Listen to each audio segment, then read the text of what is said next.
আজকের কবিতা রাগ। কলমে মহর্ষি ঋষি, কণ্ঠে আমি মৌমিতা। রাগটা আমার একটু বেশি, সবাই সেটা জানে, কিন্তু তারও ফিলিংস থাকতে পারে। কেউ কি সেটা মানে?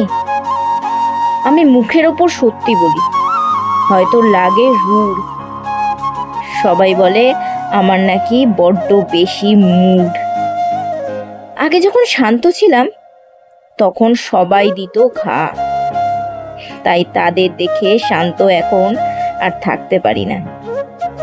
আমার মনের ভিতর যুদ্ধ চলে আর আগুন জ্বলে বুকে, তাই হয়তো একটু কড়া কথা লেগেই থাকে মুখে।